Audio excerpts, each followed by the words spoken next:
海の向こうには自由がある。ずっとそう信じてた。でも違った。海の向こうにいるのは敵だ。ああ、向こうにいる敵全部殺せば俺たち自由になれるのか。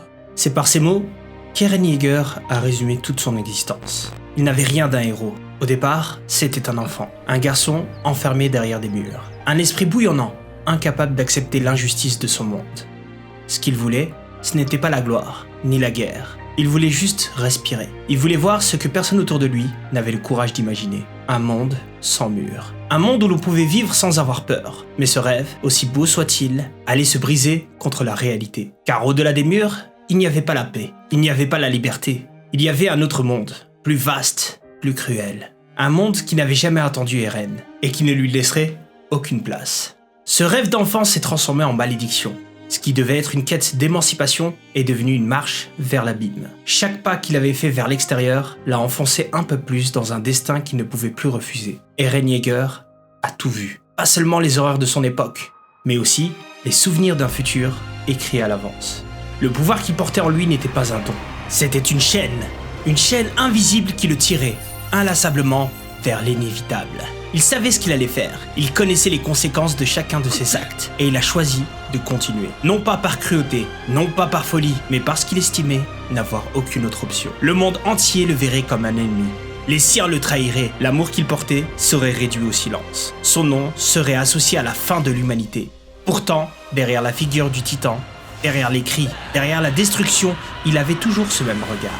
Celui d'un enfant qui n'a jamais cessé de chercher un endroit où exister librement. Cette histoire ne parle pas de bien ou de mal. Elle ne raconte pas la victoire d'un camp sur un autre. Elle expose la descente d'un homme dans la solitude, dans le doute, dans l'absolu. Eren Yeager n'a pas changé. Il est resté fidèle à lui-même, jusqu'au bout. Mais ce monde, lui, ne pouvait pas accepter ce qu'il représentait. Alors il est devenu ce que ce monde attendait. Un ennemi, un monstre, une menace à abattre. Ce que vous allez voir ici, ce n'est pas un simple portrait. C'est une plongée dans l'esprit d'un homme condamné, prêt à tout pour offrir une chance à ceux qu'il aime. C'est l'histoire d'une liberté qu'on ne comprend qu'en la perdant. Et c'est peut-être le récit le plus humain de tous. Voici l'histoire d'Eren Yeager. Voici l'histoire sur sa philosophie. Mais avant de continuer, si tu apprécies cette vidéo, n'oublie pas de t'abonner à la chaîne et de la partager autour de toi. Chaque soutien fait une énorme différence. Tu peux aussi nous rejoindre sur notre serveur Discord pour discuter de manga et d'anime avec toute la communauté. Merci infiniment pour ton soutien. Et maintenant, bonne vidéo.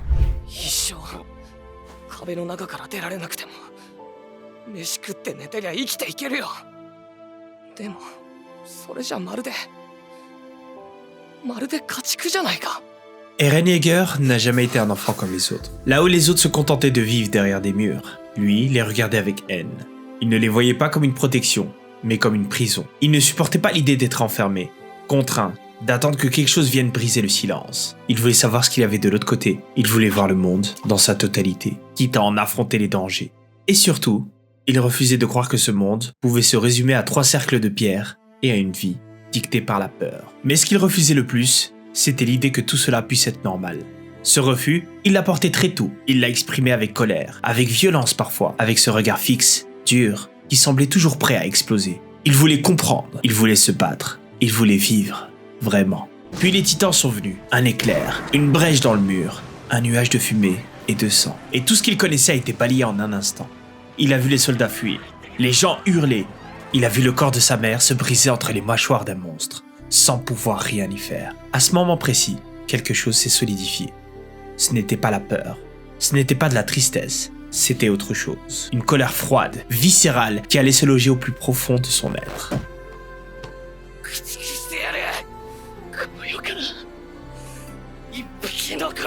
Ce n'était pas une promesse, c'était une certitude. Eren n'a pas sombré.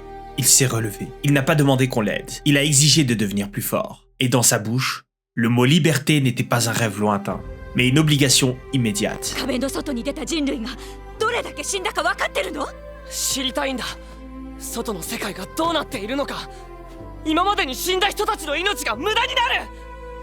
C'est avec cette idée qu'il est entré dans l'armée. Pas pour défendre l'humanité, pas pour protéger les murs, mais pour apprendre à tuer. Il ne cherche pas à être un héros.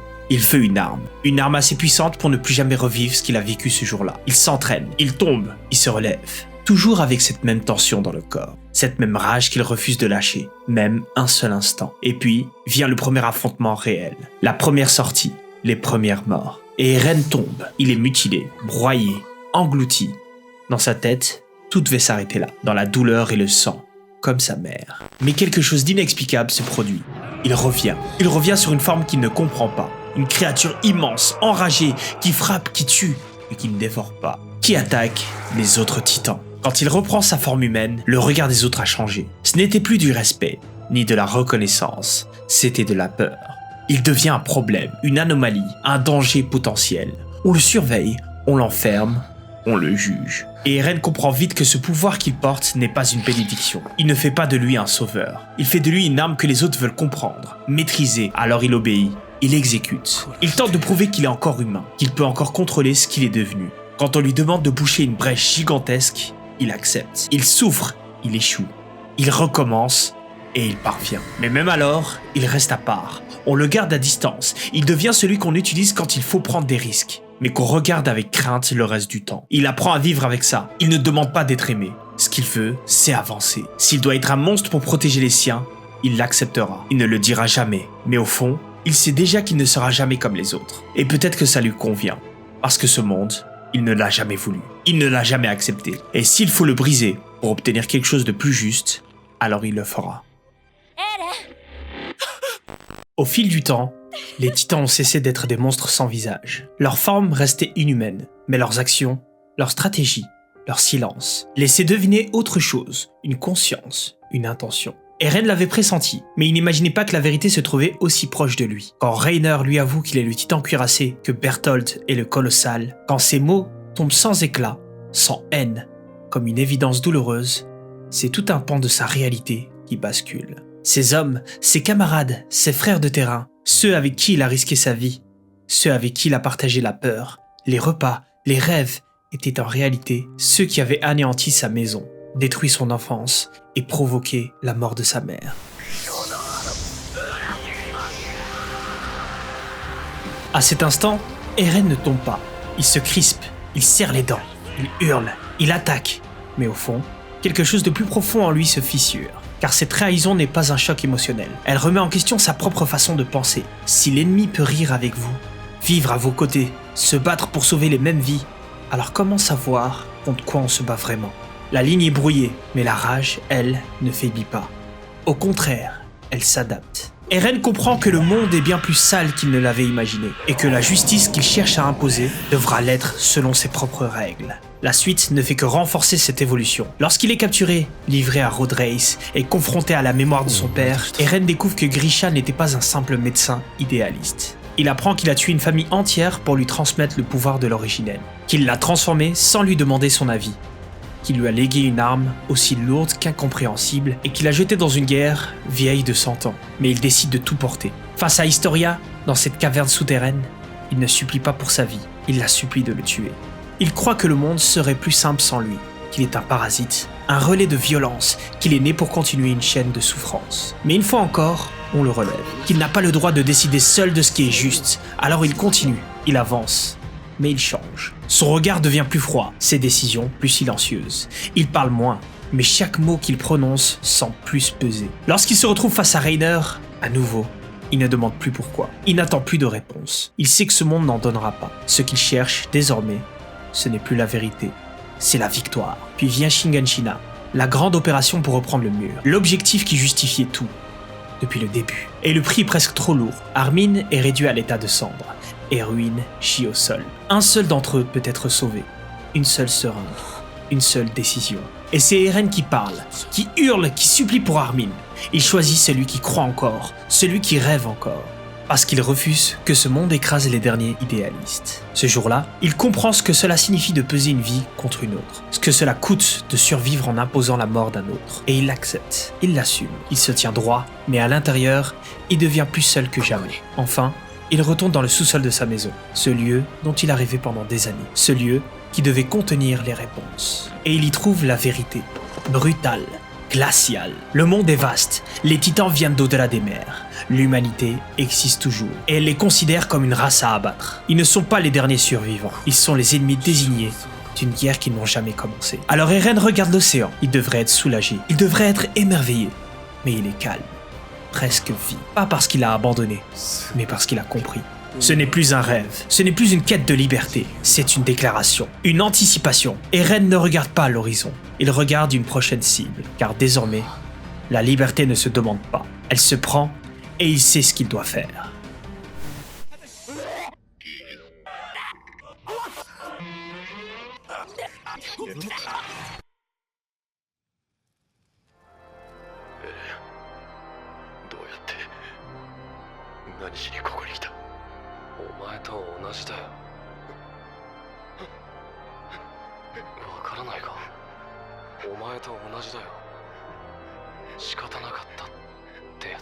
Le monde extérieur n'a rien du désert post-apocalyptique que l'on pouvait imaginer. Ce n'est pas un territoire ravagé, mais une civilisation entière, puissante, avancée, organisée et déterminée à exterminer ceux que l'on croyait être les derniers humains. À Mar, les Eldiens vivent enfermés, surveillés, méprisés. On leur enseigne dès l'enfance que leur sang est une faute, que leur existence est une menace. Ils ne sont pas des citoyens, mais des armes vivantes, dressées pour servir un empire qui les hait.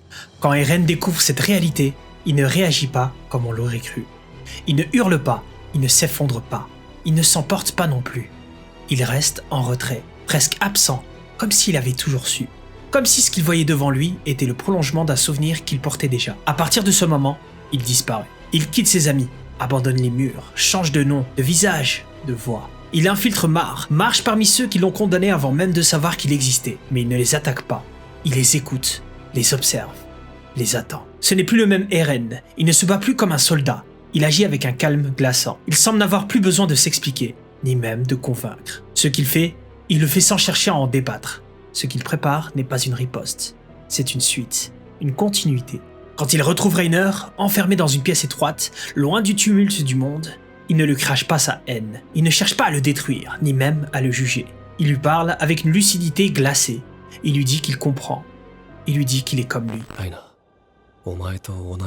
Il ne dit pas cela pour l'apaiser, mais pour lui faire comprendre qu'il est déjà trop tard pour reculer. Le monde le regarde avec horreur. Le monde le condamne. Le monde décide qu'il est devenu un monstre. Mais ses yeux ne cherchent ni pardon, ni reconnaissance. Il n'explique rien. Il incarne le rôle qu'on attendait de lui. Et autour de lui, ses amis commencent à douter. Mikasa ne comprend plus. Armin hésite à lui parler. Jean et les autres se demandent qui est vraiment cet homme qu'ils ont suivi. Et c'est là que l'erreur s'installe. Car à cet instant, tout donne l'impression qu'Eren agit selon un plan qu'il a lui-même construit. Qu'il a décidé de devenir l'agresseur, le bourreau. On pense qu'il a coupé ses émotions pour se consacrer à la cause. On voit un homme fort, froid, lucide. Mais ce que l'on voit n'est peut-être pas ce qu'il est. Ce qu'on prend pour de la détermination est peut-être de la résignation. Ce qu'on interprète comme de la stratégie est peut-être un simple effort pour tenir un rôle déjà vu. Tout ce qu'il fait semble parfaitement logique. Mais peut-être que cette logique n'est pas la sienne. Le monde croit qu'Eren est libre, mais cette liberté, on comprend plus tard qu'elle n'était qu'un souvenir emprisonné dans l'image d'un futur qu'il n'avait laissé aucune issue. Il n'a pas eu de choix, pas vraiment. Ce qu'on a pris pour un plan méticuleux, ce qu'on a cru être une radicalisation consciente, n'était peut-être rien d'autre qu'une répétition. Depuis un moment déjà, Eren ne décide plus. Il avance vers ce qu'il a vu. Il agit parce qu'il sait que c'est ce qu'il est censé faire. On l'a observé devenir plus froid, plus distant, plus calme. Il ne justifie plus ses actes. Il ne parle presque plus de liberté. Ce silence, qu'on a interpellé comme du mépris ou du calcul, était peut-être un aveu. Celui d'un homme qui ne peut plus changer le cours des choses. Ce qu'il a vu, il ne peut pas l'oublier. Ce qu'il sait, il ne peut pas l'ignorer. Car au cœur du pouvoir du titan assaillant se cache un paradoxe. Il ne donne pas la liberté, il impose la mémoire. Non pas celle du passé, mais celle de l'avenir. À travers ce lien étrange entre porteurs, Eren découvre les souvenirs d'un futur qu'il n'a pas encore vu. Et ce futur, il le voit en entier. Il le ressent, il le comprend, il le redoute. Quand il observe son père dans les souvenirs, ce n'est pas avec admiration, c'est avec un mélange d'effroi et de résignation. Il comprend ce que Grisha a fait. Il l'a fait parce qu'Eren le lui a montré. Que le massacre de la famille Reiss n'était pas un acte de folie, mais une répétition imposée par un fils venu du futur. Ce moment précis ne relève pas du libre arbitre. Il incarne le point de non-retour.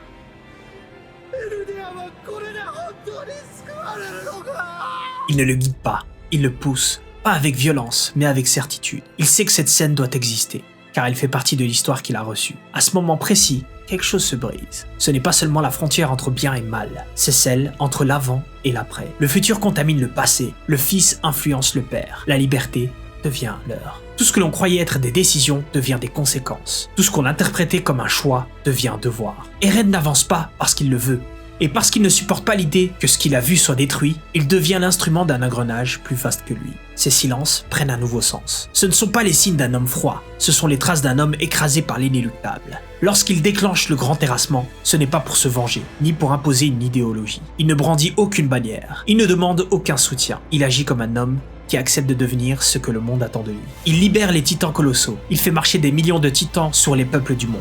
Il ne le fait pas parce qu'il le souhaite. Il le fait parce qu'il n'y a pas d'autre échappatoire. Parce qu'il est convaincu que c'était nécessaire. Ou peut-être parce qu'il n'a jamais pu l'éviter. On le voit avancer seul, inébranlable, terrifiant. Mais ce qu'on ne voit pas, c'est le poids qu'il porte. Ce n'est pas celui du pouvoir, c'est celui de la certitude. Il ne détruit pas parce qu'il croit à sa cause. Il détruit parce qu'il a vu que c'était lui qui le ferait. Et dans son regard, ce n'était pas de la haine qu'on lit, c'est la fatigue. Eren Yeager ne s'est pas libéré. Il s'est enfermé dans un avenir qui ne lui appartenait plus. Et tout ce qu'il lui restait à faire, c'était de le rendre réel. Ce que l'on croit être sa volonté n'était peut-être qu'une vision figée dans le temps. Ce qu'on appelait être liberté n'était peut-être qu'un autre mot pour destin. C'est peut-être là que se trouve le véritable cœur de cette histoire. Car si Eren n'a jamais été libre, alors est-il coupable de ce qu'il a fait? C'est ici que tout bascule. Là où certains verront un monstre, d'autres verront un martyr. Là où l'on croit lire une guerre, peut-être n'était-ce qu'un sacrifice. Et si la véritable question n'était pas de savoir ce qu'il a fait, mais pourquoi il l'a porté seul jusqu'au bout? Eren Yeager a détruit 80% de l'humanité. Il a lancé des millions de titans sur le monde. Il a laissé derrière lui des champs de ruines, des océans de cendres et une mémoire que personne ne pourra jamais effacer. Et pourtant, jusqu'au bout, il a avancé sans jamais se cacher. Il ne s'est jamais défendu, il n'a jamais prétendu être un héros. Il a seulement marché, seul, vers la fin du monde. Alors comment comprendre cet homme? Est-il un monstre façonné par la haine, un enfant brisé devenu tyran, ou quelque chose de bien plus complexe? Car derrière les images du guerrier, derrière la rage, derrière la terreur, il y avait autre chose. Il y avait un garçon qui rêvait de liberté, un fils qui voulait sauver sa mère, un ami qui voulait protéger les siens. Ce mélange entre la pureté de l'intention et l'horreur du résultat. Il a tout sacrifié, même ce qu'il aurait pu sauver. Il a porté ce pouvoir seul, il a rompu ses liens, il s'est volontairement éloigné de ceux qu'il aimait. Il a construit sa propre chute en silence, pour qu'il n'y ait plus que lui à blâmer. Il savait qu'il allait mourir. Il savait que Mikasa serait celle qui mettrait fin à tout. Il a tout organisé pour que ses amis puissent survivre, pour que l'histoire ne retienne que leur victoire, pas son visage. Mais ce qu'on découvre ensuite dépasse tout le reste. Car ce jour-là, le jour où tout a commencé, lorsqu'un titan a dévoré sa mère sous ses yeux, ce jour-là, il aurait pu l'empêcher. Il le savait, il l'a vu. Il avait ce pouvoir et il a choisi de ne rien faire. Il a provoqué sa propre douleur. Il a semé en lui la graine de sa propre folie. Ce n'était plus une tragédie, c'était une construction. Un plan fatalisé, dicté par une mémoire venue du futur. Il n'était pas seulement le soldat du peuple d'Eldia, il est devenu le bras armé de l'inéluctable. Et pourtant, au milieu de cette mécanique, il reste un geste, une faiblesse, une faille humaine. Et il a tout fait pour que Mikasa soit celle qui l'arrête. Il a tout fait pour que Armin survive. Il aura tout pris, mais il aura aussi tout donné. Il ne s'est pas battu pour être compris, il s'est battu pour que plus personne ne soit forcé de vivre ce qu'il a vécu. Alors Eren Yeager est-il un bourreau, ou une victime sacrifiée au nom d'un avenir qu'il n'a jamais voulu? Il n'y a peut-être pas de réponse, juste un silence, et la mémoire d'un garçon qui regardait un jour la mer et qui voulait seulement être libre. On a voulu comprendre Eren Yeager. On a cherché à décortiquer ses choix, à mesurer ses fautes, à chercher l'homme derrière le monstre. Mais peut-être que ce n'est pas lui qu'il fallait comprendre. Peut-être ce qu'il voulait vraiment, ce n'était pas d'être aimé, ni même pardonné. Ce qu'il voulait, c'était que le monde avance sans lui. Il a marché vers la fin, pour que d'autres puissent revenir vers le début. Il a détruit l'avenir pour que d'autres puissent en reconstruire un. Et au milieu de ce chaos, de ce sang, de cette haine, il n'a laissé qu'une seule chose derrière lui, le souvenir d'un enfant qui regarde le ciel, et qui croyait encore que de l'autre côté de la mer, il y avait la liberté.